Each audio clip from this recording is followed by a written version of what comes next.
Praise the lord, హల్లెలూయా. ప్రతి ఉదయం వేకువైన లేచి దేవుని వాగ్దానములు వినుచున్న మీ అందరికీ నా హృదయపూర్వక వందనములు తెలియజేయుచున్నాను.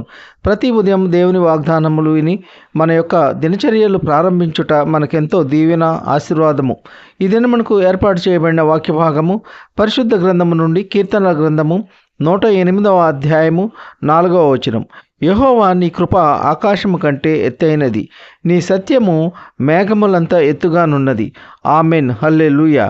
దేవుని యందు భయభక్తులు కలిగి దేవుని చిత్తమును నెరవేర్చు వారి పట్ల ఆయన కృప ఆకాశము కంటే ఎత్తైనదిగా, అనగా ఆయన కృప మన మీద అత్యధికముగా ఉంటుంది. మనము ఊహించని వాటికంటే అధికముగా దేవుడు మన పట్ల గొప్ప గొప్ప కార్యములు మన పట్ల జరిగిస్తారు.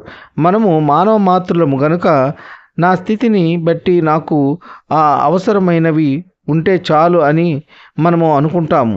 కానీ దేవుడు మనము ఎన్నడూ ఊహించని రీతిలో మనకు సమృద్ధి కలుగజేయగలరు. అప్పుల బాధలు, ఆర్థిక సమస్యలు, ఇంకా అనేకమైన క్లిష్టమైన పరిస్థితులన్నిటి నుండి మనకు విడుదల దయచేసి సమృద్ధిని, సుఖ సంపదలు, ధనధాన్యములు సమృద్ధిగా దయచేయగలరు. మనము ఒకరికి ఇచ్చే స్థితిలో నిలబెడతారు. ఎప్పుడంటే మనము దేవుని మాట విన్నప్పుడు, ఆయన ఆజ్ఞలకు లోబడి ఉన్నప్పుడు ఖచ్చితంగా దేవుడు మన పరిస్థితిని తారుమారు చేయగలరు, గొప్ప స్థితిలో ఉంచుతారు. ప్రియ సహోదర, సహోదరి, మరి దేవుడు వాక్యము ప్రతిదినము ధ్యానించి దేవుని మాటలు గైకొని దేవుని వాక్యము ద్వారా తెలియజేసిన సంగతులన్నీ పాటించి దేవునికి ఇష్టమైన రీతిలో మనము ఉందాము. దేవుడు మన కొరకు ఆయన కృప సమృద్ధి మనకి కలుగజేసి మన సమస్యలన్నీ తీర్చి మనలను ఉన్నతమైన స్థితిలో నిలబెడతారు. దేవుడు అబద్ధమాడువారు కాదు. దేవుడు సత్యవంతుడు, నీతి న్యాయము గలవాడు. గనుక మనము ప్రతి విషయంలో సత్యమునే పలుకుదాము. మనకు ఎన్ని సమస్యలు వచ్చినా సరే సత్యమును అనుసరించి జీవిద్దాం.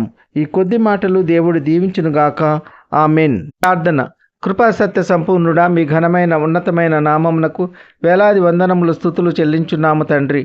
ఈ వేకువనే లేచి ఎందరైతే మీ వాక్యము విని అంగీకరించి ఉన్నారో మీ ప్రియబిడ్డలందరినీ దీవించండి, ఆశీర్వదించండి.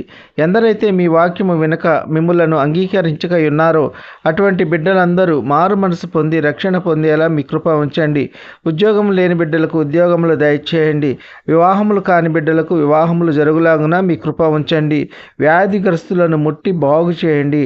కన్నీటిలో ఉన్న బిడ్డల యొక్క కన్నీరు నాట్యముగా మారులాగున మీ కృప ఉంచండి. వారు కోల్పోయినవన్నీ తిరిగి పొందుకునేలా మీ కృప ఉంచండి. త్రాగబోతులను మార్చండి. వారి యొక్క త్రాగుడు అలవాటు సరైనది కాదు అని గ్రహించుకొని వారి యొక్క చెడు వ్యసనాలు అన్నీ వదిలి మిమ్మలను స్తుతించి ఆరాధించి వారి యొక్క కుటుంబాన్ని పోషించుకునేలా మీ కృప ఉంచండి. ప్రతి ఒక్కరూ మారు మనసు పొందుకొని మిమ్మలను స్తుతించి ఆరాధించే కృప దయచేయండి.